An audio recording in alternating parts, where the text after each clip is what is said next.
Halo, halo, apa kabar? Assalamualaikum warahmatullahi wabarakatuh. Senang sekali bisa kembali menjumpai Anda semua dalam program Off the Record, membaca berita di balik berita, dan seperti biasa masih terus bersama kami. Saya Her Subono Arif.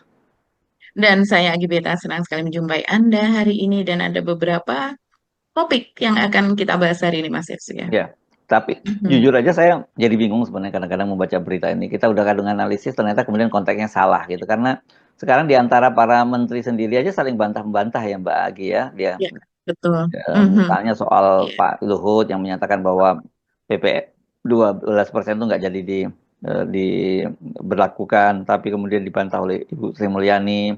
Terus soal Pak Hasim, Pak Hasim walaupun bukan orang kabinet, tapi kan dia utusan khusus ya Pak Hasim ini termasuk ya jabatannya ya di Mhm, ya, ya dan ya yang jelas inner circle-nya Pak Prabowo lah kan adiknya ya sendiri.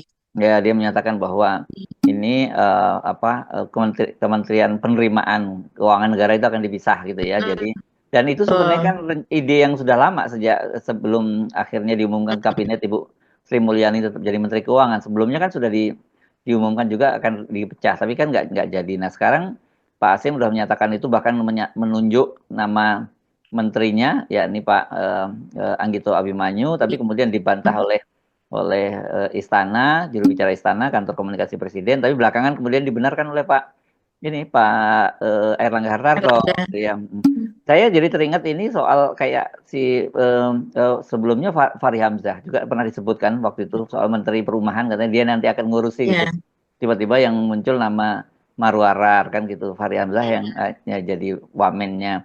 Jadi ya, kita sebenarnya ini koordinasinya gimana ya? Eh, ini kok saling bantah di antara para pejabat, dan kemudian soal upah guru. Nah, itu kan juga jadi sampai sekarang juga upah guru apa gaji guru sampai sekarang kan gaji. masih rame banget. Dan saya juga teringat dulu waktu Mhm. kampanye yang menjanjikan sebenarnya kan Pak Hasim juga, tapi kemudian Pasti. belakangan Menteri Wamen di Mendikdasmen ditanya soal itu, kami nggak pernah menjanjikan soal itu kan gitu ya. Ya memang bukan dia yang berjanji. Waktu itu dia belum belum tahu posisinya sebagai apa, tapi Pak Hasim itu adalah bagian Mhm. yang Anda sebut tadi, inner circle-nya Pak Prabowo gitu. Ini menarik untuk kita bahas. Terus apalagi ya Mbak Ki, Mhm. selain selain soal itu? Iya, selain soal itu ditambah lagi dengan yang gaji guru tadi ya Mas Hersu itu masih Hmm. menjadi Hmm. polemik begitu. Apakah memang betul Pak Prabowo itu menaikkan gaji guru sebesar 2 juta karena itu kemudian yang ya isu yang berkembang di masyarakat apalagi yang bukan guru mereka taunya seperti itu. Hmm. Makanya Hmm. kemudian sekali juga orang tua yang saya perhatikan di WA mereka mengatakan sekarang guru tuh berarti harus konsentrasi kan gajinya udah gede, mereka Hmm. udah dapat tunjangan gede dari Pak Hmm. Prabowo gitu. Hmm. Itu dari uang kita loh, dan Pak Prabowo sampai nangis segala untuk menaikkan gaji Hmm. tersebut, Hmm. artinya itu dalam keadaan tidak ada apa namanya anggaran boncos tapi ini dibela-belain untuk menaikkan Hmm. gaji guru. Nah, akhirnya tuntutan itu kan sedemikian besar kepada guru, Hmm. padahal Hmm. ternyata kemudian dari Federasi Guru, Perhimpunan apa guru, begitu Hmm. organisasi-organisasi yang ada mengatakan bukan seperti itu ternyata Mas Hersu begitu Hmm. kenyataannya yang ada di lapangan. Jadi memang skema itu sudah ada sejak dulu bahkan dari sejak zaman Pak SBY begitu. Nah, bagaimana apa sebetulnya apa yang terjadi dan kemudian juga penjelasan dari istana kita juga perlu bahas itu. Dan ada satu lagi Mas Ersu yang juga sedang viral rame ini adalah soal pidato eh, Menteri Luar Negeri Sugiono pada sebuah forum begitu ya Mas Ersu, seperti apa ya foreign community lah begitu, yang waktu pidatonya sebenarnya hanya singkat, hanya sekitar 2 menitan gitu, tapi ternyata kok kapasitas pidato seorang Menteri Luar Negeri seperti itu, begitu yang terbata-bata, yang Oke. sepertinya tidak tidak apa ya, tidak fokus. Juga kemudian ada yang mungkin ini dari netizen yang penguasaan bahasa Inggrisnya cukup baik dan dia menilai dari sejak zaman Hasan Wirayuda, Martina Talgawa, Ibu Retno Marsudi, kemudian dibandingkan pada masa Sugiono ini kok ambles gitu, anjlok gitu, Ya. termasuk soal vocabnya. Nah, ini menarik sekali, Mas Hersi, Ya. untuk kita bahas. Bukannya saya pernah membaca di media sosial kalau nggak salah, katanya Mhm. dia ini termasuk polyglot gitu, bisa banyak bahasa gitu.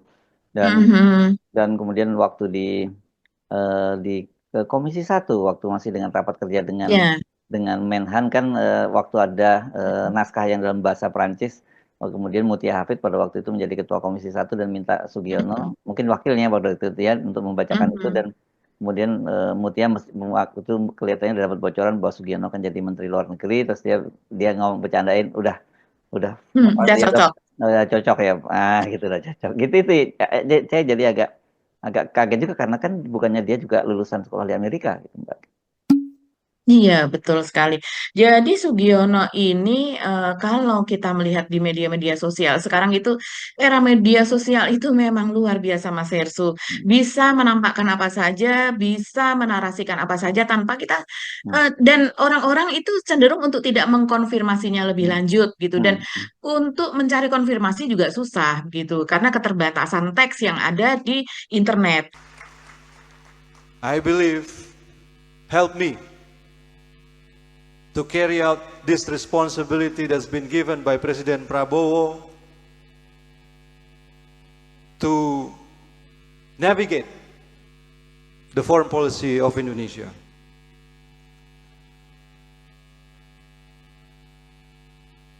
And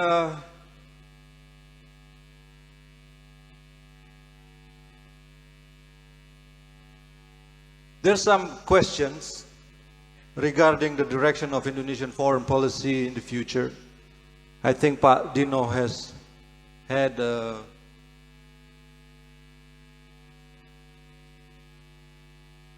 explained it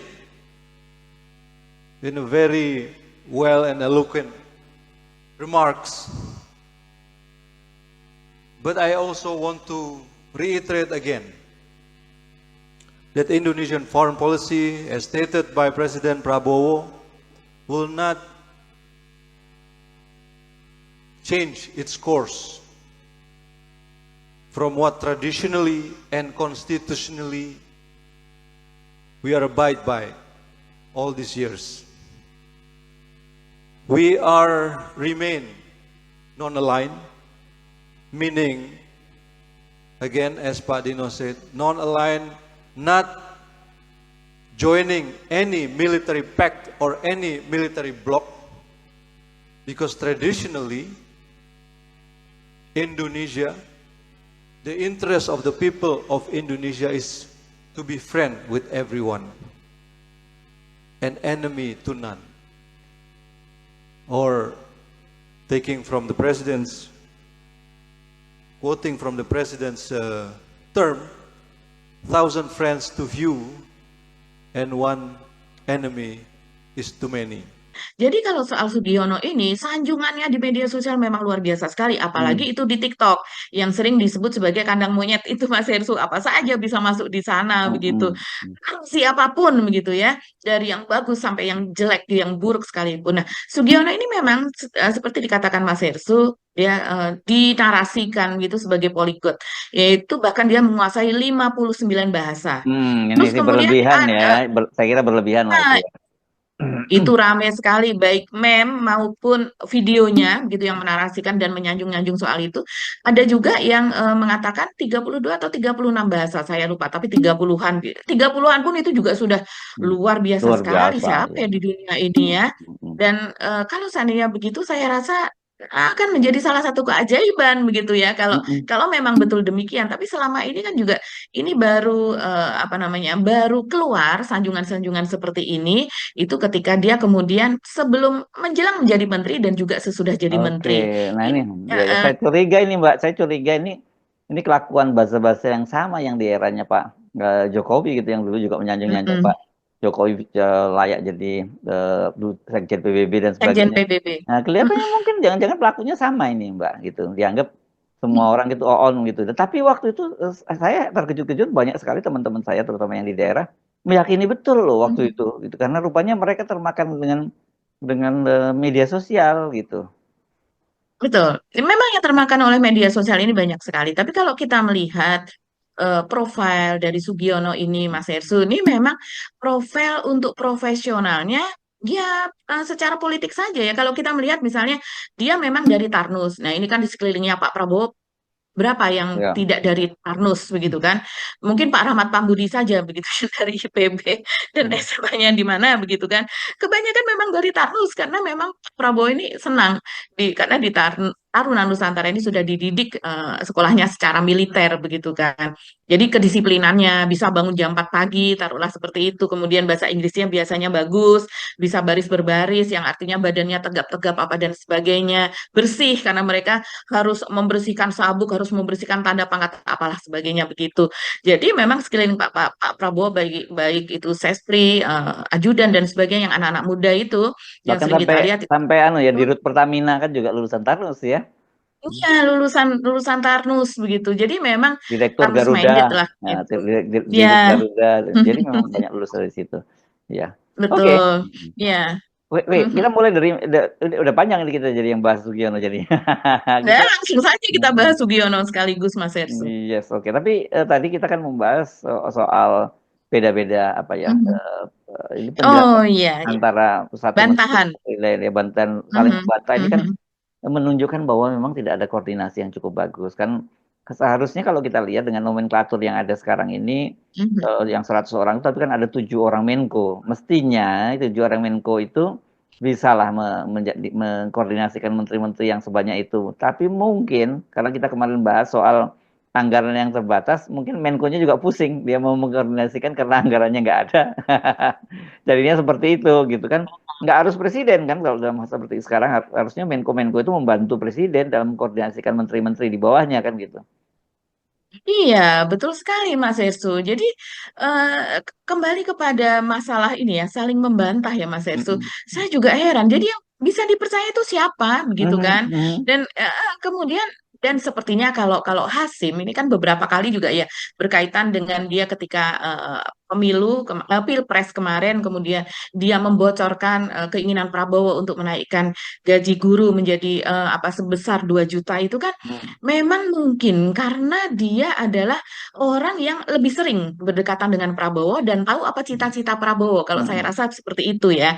Jadi dan Prabowo bagaimana dia ingin sekali soal SDM, soal pendidikan, soal guru, apa pangan, apa ketahanan pangan dan sebagainya ini kan memang cita-cita yang bertahun-tahun bahkan dari sejak dia muda ingin dia lakukan kepada masyarakat Indonesia begitu. Dan Hashim ini memang seringkali tidak diplomatis kalau saya rasa ya. Dan tapi memang sebetulnya dia mengungkapkan bahwa akan ada kementerian baru, itu saya rasa bisa jadi memang sebetulnya ada begitu ya. Tidak mungkin juga dia tanpa adanya keinginan Prabowo untuk membentuk atau Prabowo berbicara soal ingin membentuk kementerian baru untuk mengurusi cukai dan juga untuk mengurusi pajak seperti itu bisa keluar dari mulut Hasim gitu. Tapi kemudian ketika ini kemudian berkembang begitu kan, berkembang dan kemudian ditanyakan kepada Hasan Nasbi juga. Nah, Hasan Nasbi ini saya rasa juga tidak memiliki Akses ya, hotline akses begitu ya, ya. nggak punya akses lah ke Pak Prabowo ya. Akses Hmm. langsung kepada Prabowo semacam hotline yang kalau seandainya ada sesuatu, bagaimana nih Pak Hasim adik Anda kok sudah mengeluarkan pernyataan seperti ini? Apakah itu betul atau bagaimana? Karena bantahan dia juga dia hanya mengatakan bahwa sejauh ini tidak ada akan ada pembentukan apa kementerian baru dan itu tidak dibicarakan di dalam kabinet begitu. Jadi ya kita kemarin-kemarin kan juga pernah membahas bahwa Hasan Nasbi ini sebenarnya lebih dekat kepada Pak Mulyono dan juga kepada Gibran. Gibran kan Mas Hersu. Jadi kantor komunikasi presiden ini lebih cocok sebagai kantor komunikasi wakil presiden begitu. Betul, Mungkin betul. kalau dengan Pak Jokowi atau dengan Gibran dia bisa berkomunikasi secara langsung begitu Hmm. karena ini dibentuk oleh Pak Mulyono ya, dibentuk oleh Hmm. Pak Jokowi sebelum Ya. lengser, sebulan sebelum lengser dan diteruskan oleh Prabowo. Hmm. Tapi kalau melihat profil orang-orangnya siapa di dalam situ yang dekat dengan Pak Prabowo? Nggak ada. Ada, nggak Oke. ada. Ada satu itu orang Gerindra, tapi dia juga bukan di level-level yang petinggi Gerindra begitu Mas Hersu. Hmm. Jadi ya memang komunikasinya hanya sebatas kalau belum ada di kabinet ya sudah belum ada di kabinet begitu. Bahkan yang kabinet pun belum tentu dekat loh Mbak. Karena itu kan representasi dari partai-partai bukan bukan yang kita Betul. tahu lah lingkaran Mhm. lingkaran dekatnya Pak Prabowo itu siapa-siapa kan kita tahu gitu. Mhm. Iya betul dan ini juga kalau lagi-lagi kita harus katakan bahwa profil dari Hasan Nasbi ini juga termasuk yang kalau kita lihat tidak bisa langsung masuk ke dalam lingkaran begitu ya, Hmm. lingkaran manapun gitu. Mungkin untuk lingkarannya dia bisa, tapi untuk lingkaran Pak Prabowo kita melihat profilnya ini sepertinya agak sulit. Orang yang dengan terlihat apa ya high profile begitu dan juga Kalau lingkaran dari Pak Prabowo sepertinya bukan seperti itu. Agak sulit lah kalau kita melihat orang-orang yang ada di Pak Prabowo ini dan kita lihat juga tidak ada ya mereka terlihat kedekatan begitu antara sekarang yang menjadi Seskap kan Pras begitu juga Hmm. tidak terlihat, kita tidak melihat kedekatan itu dengan Hasan Nasbi begitu Mas Hersu. Bahkan mereka pernah dibantah kan pernyataan Hmm. dari Hmm. Prasetyo Hadi, ini adalah orang dekat Prabowo juga yang Hmm. sekarang menjadi sekretaris kabinet, pernah dibantah juga oleh Hasan Nasbi gitu. Ya soal Jadi ini ya, ya pada waktu soal apa apa kepresnya soal ini presiden ad interim lah ketika Pak Prabowo pergi kemarin itu ya itu yang dibantah membantah betul, ya. Ya yang ya diberikan kepada Wapres atau tidak ya sebagai penjabat semacam ya. itulah gitu Oke. ya. Nah tapi Hmm, belakangan kan seperti saya sebut tadi ternyata kemudian dikatakan oleh Pak Erlangga Hartarto bahwa itu akan dibahas gitu ya dan sebelumnya itu sekretaris Kemenko menyatakan bahwa itu bukan domainnya itu domain Menteri Keuangan bukan domain kami gitu tapi belakangan kan kemudian betul. dijelaskan oleh Pak artinya itu memang akan dibahas oleh seperti yang Mhm, dikatakan oleh Pak Erlangga Hartarto dan itu mengkonfirmasi apa betul. yang disampaikan oleh oleh Hasim dan saya Pak juga Hasim. terkejut ya ketika mungkin benar Anda menyatakan bahwa konteksnya dia bukan membantah Hasan Nasbi dalam kasus ini. Dia ketika ditanya wartawan soal itu dia menyatakan itu tidak dibahas di dalam kabinet. Ya memang belum dibahas kan gitu ya. Nah, sekarang soal kementerian itu menariknya juga kan ini berkaitan dengan pendapatan, dengan pajak, dengan cukai dan Pak Luhut kan Mhm, kemarin sudah menyatakan bahwa betul. itu tidak akan diberlakukan dan saya sih melihat ya kalau apa yang dikatakan oleh Pak Luhut itu lebih pada pendekatan politik karena kalau itu Ya, diberlakukan 12% itu serius loh, bisa menimbulkan gejolak. Sementara itu betul. Sri Mulyani sejak awal insist dia menyatakan bahwa Mhm. kesehatan APBN itu harus tetap dijamin, dijaga. Ya zaman Pak Jokowi kenapa nggak dijaga sejak kemarin? Ini kan gara-gara Anda jadi Menteri Keuangan yang ugal-ugalan menuruti apapun kemauannya Pak Jokowi, jadinya seperti sekarang kan gitu. Iya, betul sekali. Kenapa dia insist ya? Karena ini memang dibentuk oleh dirinya dan juga DPR di masa Pak Jokowi. Mereka pada tahun 2021 Undang-Undang tentang Harmonisasi Pajak, kalau tidak salah, ini mengatur soal ini bahwa pada tahun depan, ini tahun 2025 ini diberlakukan PPN 12%. Jadi artinya memaksakan apapun kondisinya sesuai Mm-mm. dengan undang-undang tersebut. Padahal undang-undang apakah harus diberlakukan? Undang-undang bisa ditunda penerapannya, Iya. pemberlakuannya itu bisa bisa ditunda, apalagi kalau presiden begitu yang menginginkan, gitu kan. Tapi ini memang kita tidak tahu ya Mas Ersu. Pak Luhut ini kan posisinya sebagai Ketua Dewan Ekonomi Nasional. Ini Mhm. posisi yang penting, yang tinggi ini loh. Dan kemudian juga sebagai utusan khusus presiden. Jadi dia memiliki dua posisi ini di kabinet. Tapi di sini posisi dari Ibu Bendahara ini sebagai Menteri Keuangan juga posisi yang tinggi karena saat ini Menteri Keuangan itu tidak di bawah Menko Perekonomian, tidak di bawahnya Erlangga Hartarto, tapi ada di bawah langsung Presiden. Mm. Ini Pak Prabowo sendiri yang mengatakan bahwa Menteri Keuangan langsung di bawah dirinya begitu karena untuk apa ya sepertinya untuk mempercepat koordinasi seperti itu. Nah, jadi kalau seandainya sekarang Sri Mulyani mengatakan demikian, ya kita bisa lihatlah ini memang kebutuhan anggaran negara ini luar biasa besar dan dia tidak bisa berpikir lagi. Kalau sebelumnya ini salah satu alasan kenapa Sri Mulyani ini diangkat lagi, ini kan dari menterinya Pak Mulyono selama 10 tahun begitu kan Mas Hersu.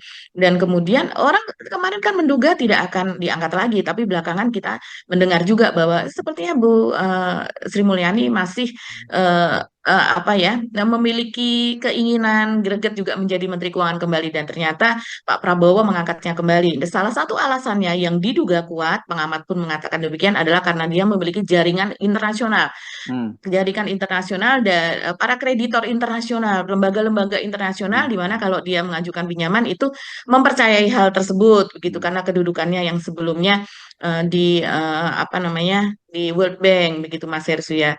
Jadi saya rasa dipakainya ini adalah karena ya terpaksa harus dipakai begitu karena kita mau nggak mau ya harus cari utangan kan untuk Mm. membayar pokok dan juga membayar bunga dan juga untuk menggulirkan memutar roda ekonomi kita gitu mau dari mana lagi.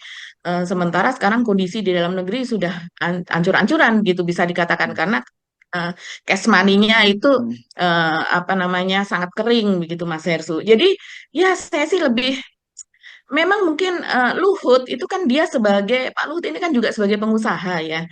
Jadi kalau seandainya PPN itu naik dia bisa tahu ini kondisi Hmm. ekonomi masyarakat itu akan seperti apa Hmm. begitu. Yang saat ini PHK cenderung malah makin membesar begitu. Kalau Hmm. seandainya ini naik ya itu akan makin habis begitu kan. Hmm. Roda ekonomi ini makin tidak berputar begitu. Nah, Ya. tapi tidak ada jalan lain begitu bagi Sri Mulyani kalau selain untuk menaikkan itu. Ini memang sulit Mas Hersu kondisinya gitu. Ya, iya. Ini kan seperti orang analoginya seperti orang pakai sarung kependekan gitu ya. Ditarik ke bawah pusarnya kelihatan, ditarik ke atas dengkulnya kelihatan. Jadi nggak punya pilihan dan ini kemudian akhirnya ya itu muncul omongan-omongan yang satu dengan lainnya jadi berbeda-beda.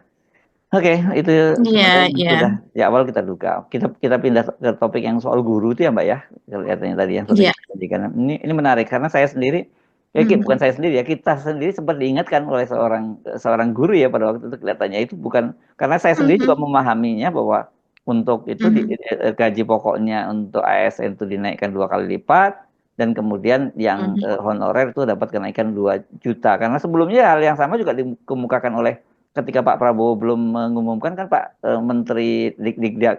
Dikdasmen Pak Abdul Muti yang Iya, menyatakan seperti itu nanti angkanya mhm, seperti itu dan nanti akan diumumkan oleh mhm. Pak Prabowo pada tanggal 28 bersama dengan Hari Guru kan pada waktu itu seperti itu. Jadi saya berdasarkan itu kemudian ngomong seperti itu tapi ternyata salah gitu ya. Iya, sepertinya pemirsa kita itu ada juga yang dari guru yang Mas Hersu Hmm? berprofesi sebagai guru sehingga mereka mereka yang lebih mengetahui karena mereka yang Hmm. merasakan, mereka Hmm. yang menerima tunjangan atau gaji tersebut apakah naik atau tidak kan faktualnya di lapangan kan mereka yang lebih tahu begitu. Cuman kita kan Apapun yang kemarin dikatakan. bertanya-tanya kan, duitnya dari mana ya Betul. gitu ya waktu itu kan. Iya, betul. Karena ini kan gede banget gitu loh. Ya. Besar, besar sekali. Ini coba ya, ini salah satu rincian nih yang Hmm. diberikan. Seandainya apa yang dikatakan Pak Prabowo itu benar ya. Ini dari Koordinator Nasional Perhimpunan Pendidikan dan Guru atau P2G, Triwan Salim. Dia mengatakan apa yang dikatakan Pak Prabowo itu dimaknai berbeda dengan para guru yang ada di lapangan begitu. Ini menimbulkan multitafsir kata dia. Jadi ada kegalauan dari para guru SSN, dia mengatakan begitu. Nah, menurut dia janji itu memiliki dua tafsir. Nah, tafsir pertama, semua guru PNS akan diberikan tambahan sebesar 100% gaji pokok. Jadi Hmm. misalnya gajinya itu 4 juta akan menjadi 8 juta. Misalnya Hmm. gajinya 5 juta yang menjadi 10 juta. Begitu. Belum lagi ditambah tambahan tunjangan untuk sertifikasi guru begitu Mas Hersu. Karena ini sesuai dengan amanat Undang-Undang Nomor 41 tahun 2009. Jadi guru yang sudah disertifikasi berhak mendapatkan tunjangan profesi guru sebesar 1 kali gaji pokoknya. Jadi Hmm. sudah ada dari sejak tahun 2009, Hmm. sejak zaman Pak SBY begitu. Hmm. Nah, tapi kalau menurut Satriwan ini gaji PNS merujuk kepada PP nomor 5 tahun 2024, yaitu antara 2 sampai dengan 6 juta tergantung kepada golongan dan kepangkatan. Hmm. Nah, lebih lanjut kalau seandainya P2G ini melakukan simulasi, Mas Hersu, memakai rata gaji pokok guru 3 juta dengan jumlah guru sekitar 1,3 juta yang mereka Hmm. ketahui saat ini sekitar Hmm. itu ya, 1,3 juta. Dalam 1 tahun dibutuhkan hampir 100 triliun hanya untuk gaji guru ASN. Masuk Hmm. akal atau tidak? Nggak Kan tidak masuk mungkin akal. ya. Berarti apa? Sementara itu yang ada tafsiran yang ada di guru tuh seperti itu atas Hmm. pernyataan Pak Prabowo ketika Hmm. itu. Dan Nah, jangan-jangan ada Pak Prabowo pun menduganya seperti itu juga itu yang kita duga karena sampai Pak Prabowo nangis itu kan pasti dia terharu banget karena yang dia betul, inginkan kemudian bisa diwujudkan gitu. Ini berarti ada yang betul. nggak briefingnya kurang Miss, kurang tepat ini kepada Pak Prabowo. sepertinya seperti itu ya. Kita bisa menduga demikian, Mas Irsu. Iya, iya nggak Jadi mungkin kan kalau nggak suka drama-drama begitu Pak ya, Prabowo nggak mungkin drama-drama. iya, dan itu bisa jadi secara spontan dia menangis itu begitu Hmm. karena apa cita-cita yang sejak lama akhirnya terwujud kan seperti itu. Hmm. Dia tidak tahu bahwa ada aturan yang seperti ini.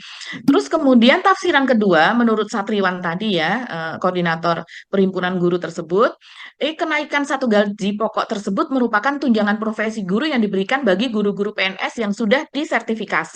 Hmm. Begitu. Jadi para guru merasakan kayaknya yang nomor 2 inilah tafsiran yang benar. Jadi dia membutuhkan klarifikasi nih dari pemerintah, dari Pak Prabowo atau dari pihak yang terkait begitu ya. Karena pernyataan presiden tersebut menimbulkan kegalauan kata dia dan sangat ambigu maknanya. Nah, kemudian dijelaskan Mas Hersu bahwa sebenarnya eh, kebijakan tunjangan tersebut sudah dimulai tahun 2008 lalu. Artinya memang betul dari sejak zaman Pak SBY. Guru swasta dan guru honorer yang lulus sertifikasi itu mendapat sebesar 1,5 juta tunjangan profesi itu Mas Hersu. Jadi kenaikannya sebenarnya adalah sebesar 500.000 saja, bukan 2 juta. Kan itu disebut akan mendapatkan tunjangan profesi 2 juta. Jadi ternyata begitu mereka sebelumnya 1,5 juta berdasarkan peraturan yang sudah dimulai sejak belasan tahun yang lalu, dan sekarang menjadi 2 juta, jadi naiknya hanya 500.000 begitu. Jadi memang tidak pernah naik sejak tahun 2008 katanya, luar biasa ini. Tapi perlu diluruskan karena banyak beredar di media sosial narasi presiden naikkan tunjangan profesi guru honorer sebesar 2 juta, bukan menaikkan sebesar 2 juta. Itu keliru kata dia begitu. Jadi ya ini apa namanya? Makanya kemudian banyak sekali Mas Hersu apa cuitan-cuitan begitu ya dari para guru, mereka merasa menganggap itu sebagai prank begitu. Ini lagi-lagi soal koordinasi saya rasa ya. Seharusnya Pak Prabowo ini di briefing begini narasinya gitu. Panjang. Jadi yang sesudah ini akan menjadi 2 juta. Jadi yang sebelumnya berapa akan menjadi bukan naik menjadi bukan naik 2 juta begitu. Iya, iya, Nah, iya, iya. penjelasan dari istana juga sama. Memang betul apa yang dikatakan oleh dari serikat guru tersebut begitu bahwa ternyata ya memang seperti itu. Sementara untuk guru ASN yang mendapatkan tambahan kesejahteraan 2 juta atau 1 kali gaji yang mendapatkan tambahan kesejahteraan 1 kali gaji ternyata itu juga sudah berlaku dari sejak zaman Pak SBY juga begitu. Jadi bukan terjadi saat ini. Nah, kemudian ini juga ditanyakan kepada Pak Abdul Muti kan, ini sebenarnya gimana gaji guru yang naik atau apa gitu. Nah, Pak Abdul Muti sebagai Menteri Pendidikan Dasar dan Menengah mengatakan bahwa untuk kenaikan gaji bukan tugas dia, bukan wewenang dia begitu kan, bukan urusan dia istilahnya begitulah.